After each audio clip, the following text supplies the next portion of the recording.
Hello Saroos, this is Vicky, welcome back to my channel and welcome back to, oh yes, what town is this again? It's Sunset Valley in The Sims 3, my all-time favourite town, and today we are going to be looking at Agnes Crumplebottom. Agnes Crumplebottom has recently been remade and put into The Sims 4, so I thought this was a perfect opportunity to have a little look at Agnes and her history and just generally what made her a bitter old woman smacking people around the head with handbags.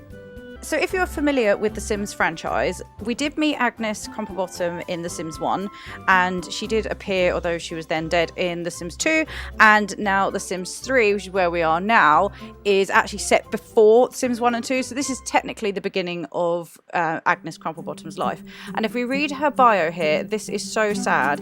Agnes Crumplebottom hadn't even changed her last name to her husband's when an unfortunate accident on their honeymoon ended the marriage. Despite her growing bitterness and her husband's ghost scaring away gentlemen callers, only the bravest Sim will ever try and win her heart and fortune now. So basically, as we have read by that bio, Eric, her husband, died while on honeymoon, and based on his ghost, he died by drowning. So how sad is that? So poor Agnes is now all alone in Sunset Valley. So this is Agnes outside her Sims 3 house, and it is huge. It is absolutely massive. So I'm going to give you a little look around and then we'll dive into Agnes's traits and stuff. This is a very, very big house, and it's quite modern, I guess, compared to a lot of the other ones that are in there. She's got a little sporty car there. Now, the main point of this house, or the main thing you need to know, is that this is Eric Darling's gravestone. So it's on her lot, which is why he haunts and is often seen around her lot and is also scaring off potential suitors. So poor Agnes just is not having a good time. Now this house is very big. It's also very clinical, and I don't know whether this has been sort of almost renovated since the loss of Eric. I don't know, because everything is just very cold and no personality to it, and it just seems a shame. And she's rattling around in this massive house. So as you can see, I mean her favorite color is grey, so this does make sense, but I don't know, there just doesn't seem to be much personality in it. There's a massive dining room over here. She's got a barbecue outside.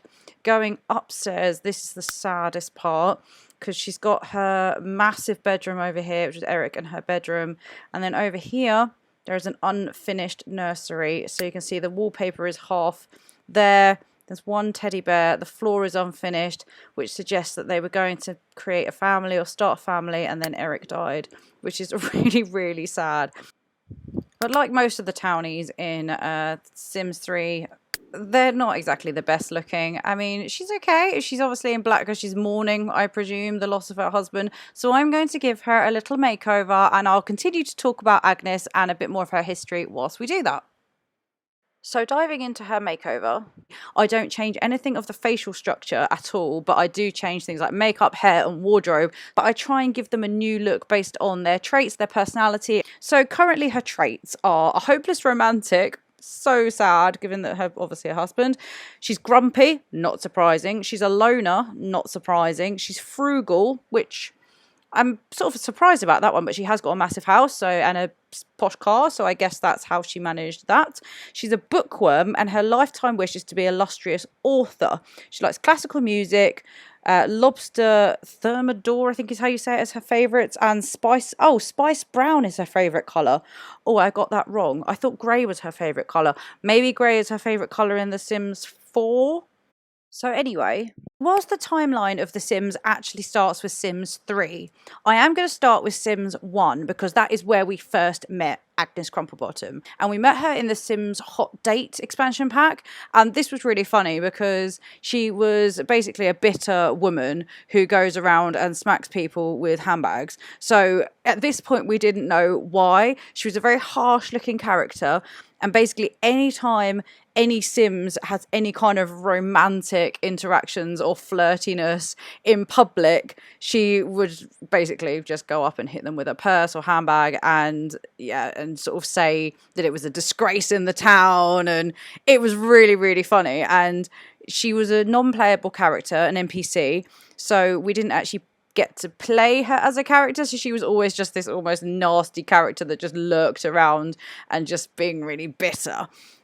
She was very harsh looking, the way she had her hair up in a bun, and she just looked really harsh and just like a really nasty old woman, to be honest. And that's how we met Agnes. Now, when The Sims 2 came out, it's actually set 25 years after The Sims 1. So in that iteration, Agnes is actually deceased in that one, and she's buried in the Goth graveyard in the back garden. And then we get to the fabulous Sims 3, and it's actually really nice to learn of why Agnes, as a young adult in The Sims 3, becomes this bitter old woman. And I feel like if you play Agnes, you can then almost change her fate. So as you may know already, and from previous videos, that I don't massively rate The Sims 4 because it is set in an alternative universe and doesn't seem to make any sense based on the Sims 1, 2 and 3 timeline. So I don't like that about The Sims 4. But however, Agnes, they've actually done it. So she's a character that we recognise. So thank you, Sims 4, for actually bringing Agnes Crumplebottom back as the bitter old lady, smacking people with handbags, just like in The Sims 1. So I love that. But we're going to have a new life for Agnes. So stay tuned. So I hope you've enjoyed my little overview there, and now we're coming up to the screenshots. Agnes had a bit of a 1940s feel to her, so I tried to keep that, but brighten her up a little bit. So as you can see with this outfit, I think it's just a bit more modern and a bit more creative. This one I wanted to keep with her green and brown theme, and the fact that she was romantic. I thought that this went really well for her. Didn't change much of the sportswear because it was the right kind of colours, but I just freshened her up a bit. Her swimwear's a classic and a bit more up to date. And then for her outside outfit, again, I've gone for this earthy brown and green feel. What do you think?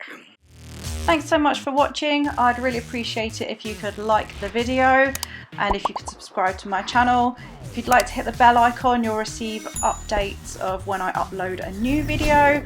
And obviously, please share with your friends if you enjoyed it. Thanks very much. See you in the next one.